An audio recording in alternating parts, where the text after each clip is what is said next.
kesejahteraan, kemakmuran, keadilan, dan perdamaian.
Dahulu kala di daerah Sumedang, Sumatera Selatan, ada seorang pangeran bernama Serunting.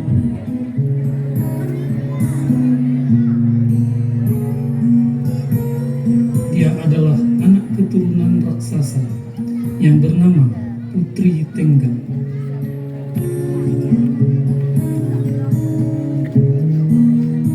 Suatu hari, Pangeran Serunting mempersunting seorang gadis desa yang bernama Siti, yang sehari-hari tinggal bersama adiknya bernama Arya Tebing.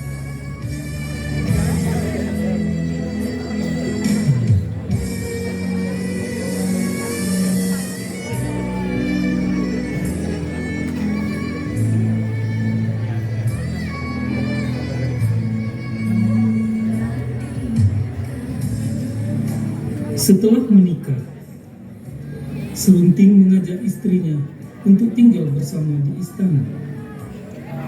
Karena meskipun istrinya seorang gadis desa, tidaklah pantas jika keluarga istana berada di desa. Namun, Siti menolak karena ia tidak ingin berpisah dengan adik laki-lakinya. Dan di sisi lain, ia harus patuh pada suaminya. Hingga suatu ketika, Hal itu disampaikan kepada Arya Tebing, dan sontak saja adiknya itu menolak. Ia lebih senang hidup bebas di desa daripada tinggal di istana yang penuh dengan aturan. Aku tidak mau tinggal di istana yang penuh dengan aturan. Apalagi setiap hari aku harus pakai masker. Belum lagi mengurus outgoing dan incoming untuk keluar masuk istana. Setelah diskusi yang panjang, akhirnya muncul pemikiran di antara kakak beradik ini, dan mereka bermufakat untuk membagi lahan warisan peninggalan orang tua mereka. Dan yang menjadi bagian Siti secara tidak langsung sudah menjadi milik Pangeran Serunting. Namun, untuk menghindari perselisihan di kemudian hari, mereka juga bersepakat untuk membuat pembatas di tengah-tengah lahan tersebut.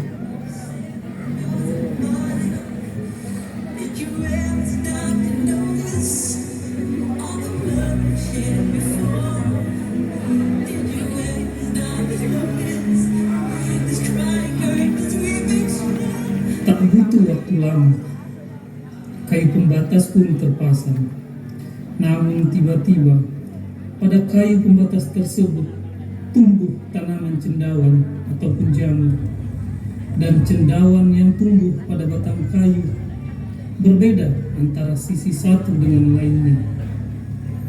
Cendawan yang mengarah ke kebun Siti dan Serunting tumbuh seperti cendawan biasanya, sedangkan cendawan yang mengarah ke kebun Arya Tebing berupa cendawan emas.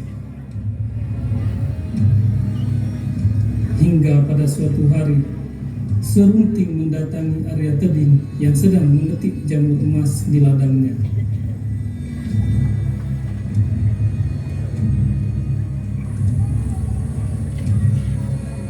Hai Arya Tebing, apa yang kau lakukan terhadap tanaman cendawan itu? Apa maksud Kanda? Aku tidak melakukan apa-apa terhadap cendawan Kanda. Ah, bohong kamu. Pasti kamu telah berbuat curang kepadaku.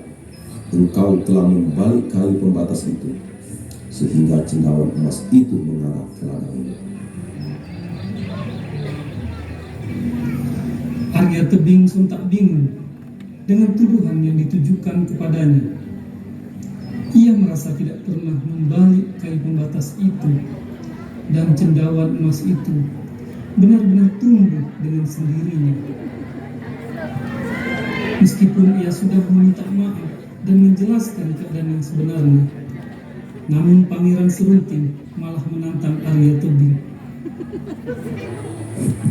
Hai Arya Tebing, kamu tidak usah banyak alasan.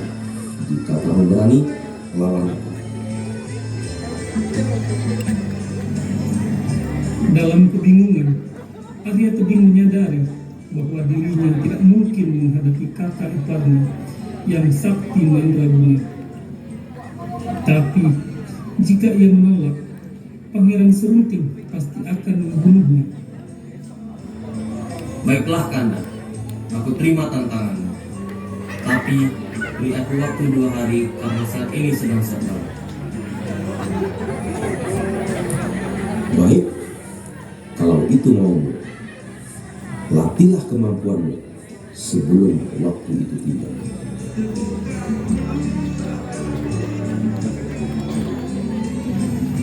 Sejak saat itu, Arya Tebing sulit memejamkan matanya, karena di samping pulang kerja selalu malam, ia bingung mencari cara agar bisa mengalahkan Pangeran Serunting. Hingga akhirnya ia berinisiatif untuk menemui kakaknya secara sembunyi-sembunyi dan meminta agar kakaknya mau memberitahu kelemahan Pangeran Serunting.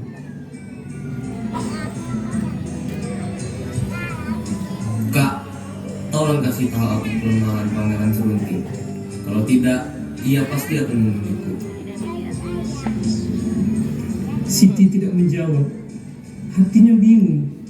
Ia tidak ingin adiknya mati. Tapi ia pun tidak mampu mengkhianati suaminya. Please kakak, tolonglah aku. Jikapun aku mengetahui kelemahan Pangeran Serunting, aku tidak akan membunuhnya. Sedangkan ia pasti akan membunuhku.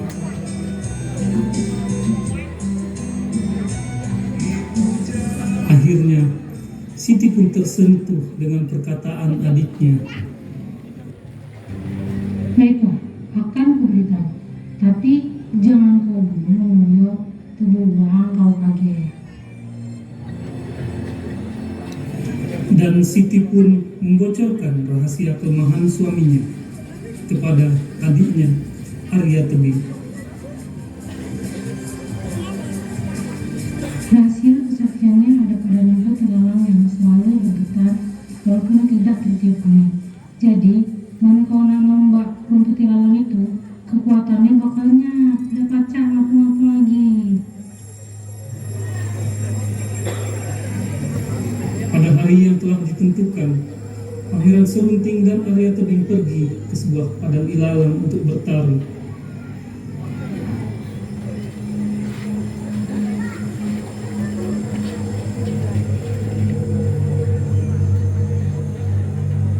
Baru saja pertarungan itu dimulai, Arya Tebing mulai terdesak oleh serangan kakak iparnya yang sakti mandraguna. Namun, Arya Tebing tidaklah gentar karena sudah mengetahui kelemahan sang pangeran. Hingga pada saat yang tepat, ia segera menembak ilalang yang bergetar di padang itu. Dan seketika itu pula, sang pangeran jatuh tersungkur ke tanah dengan keadaan luka parah. Merasa dihianati oleh istrinya, Pangeran Serunting pergi meninggalkan kampung halamannya menuju ke Gunung Siguntang untuk bertapa.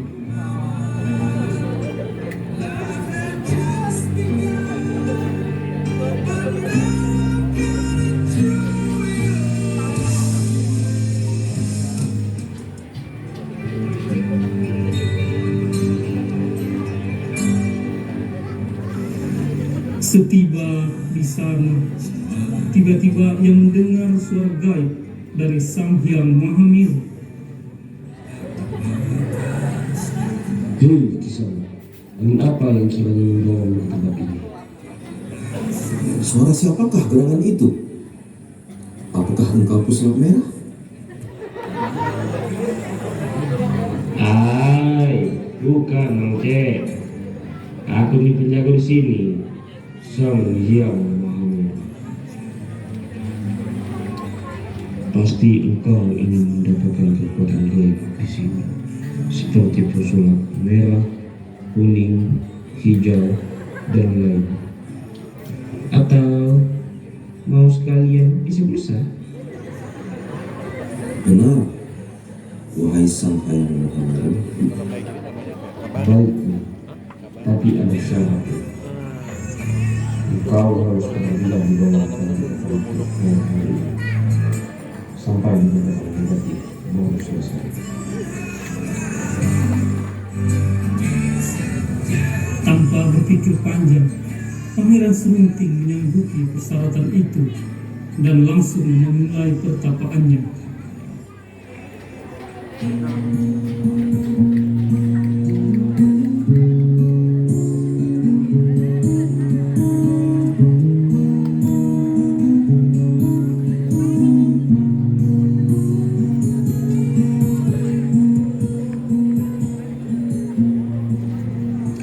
Sejak kepergian Pangeran Serunting, Siti dan adiknya Arya Tebing kembali ke desa untuk menjalani kehidupan seperti biasanya.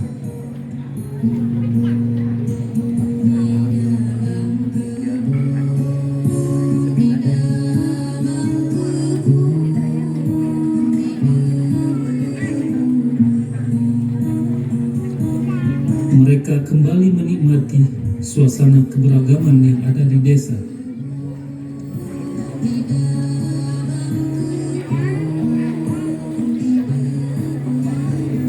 Dan inilah kehidupan masyarakat di pedesaan di tepian Batang Hari 9.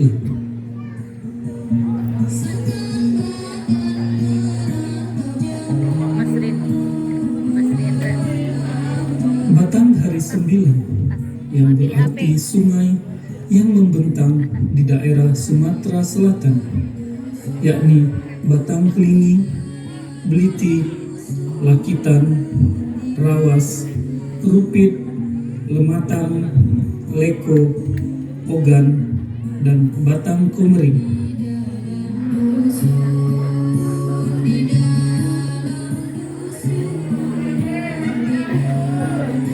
Namun dalam seni budaya, Batang Hari 9 juga dikaitkan dengan istilah irama musik dengan petikan gitar tunggal yang diiringi tembang panjang, pantun, ataupun syair di wilayah Sumatera bagian selatan.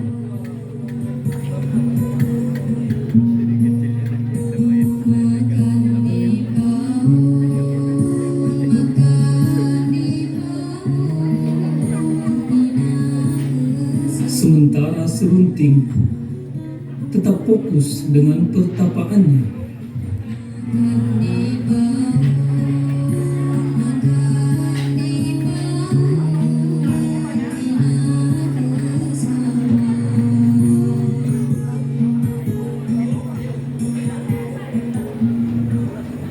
Segala bentuk kehidupan dunia telah lenyap dalam pikiran dan ingatannya. Rasa lapar dan dahaga pun tidak dirasakannya lagi karena proses pertapaannya yang panjang. Semakin lama ia semakin larut dalam pertapaannya sehingga tak terasa sudah 2 tahun. Sesuai dengan janjinya, Sang Hyang Mahameru kembali mendatangi Pangeran Serunting.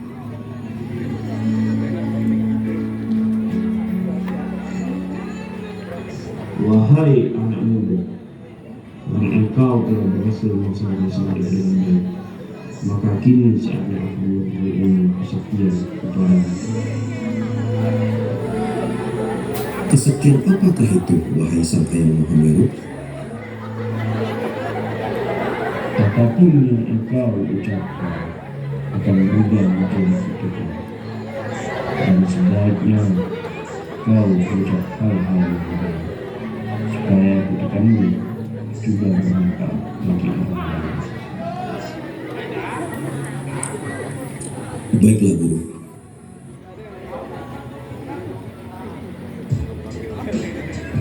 Hei Serunting, supaya engkau bangkit lebih cepat dan pulih lebih kuat, banyak-banyak ngilu cuko. Ada pempek lemak daerah sini, pempek Maulana wong kita, tempatnya dekat Swalayan Mandiri. Dengan perasaan gembira dan tidak mengikuti protokol kesehatan, Pangeran Serunting segera pulang ke kampung halamannya tanpa mengurus outgoing dan incoming lagi, karena setelah 2 tahun prokes pun mulai longgar. Dia pun menjajal kesaktian yang baru diperolehnya itu. Jadilah batu, wahai angsa. Jadilah batu, wahai pohon tebu. Berkat kesaktian lidahnya, apapun yang ia sumpah langsung berubah menjadi batu. Sejak saat itulah Pangeran Serunting dijuluki si pahit lidah karena kesaktian lidahnya, dan begitulah seterusnya.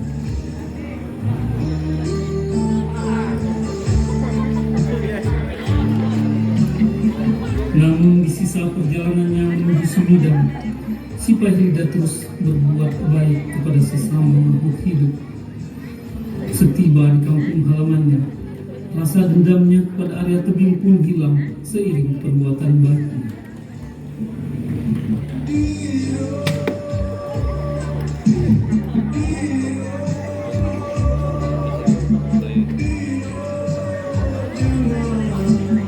Kisah ini mengajarkan kepada kita untuk tidak berprasangka buruk kepada siapapun.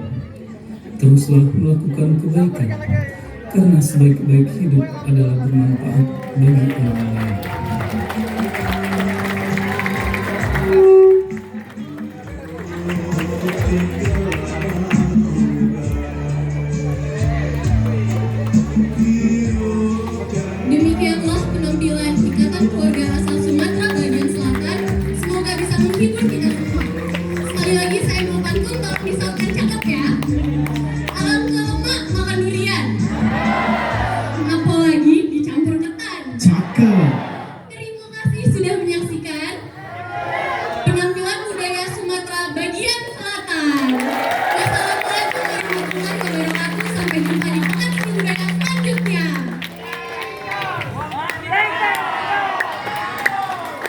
Yesus.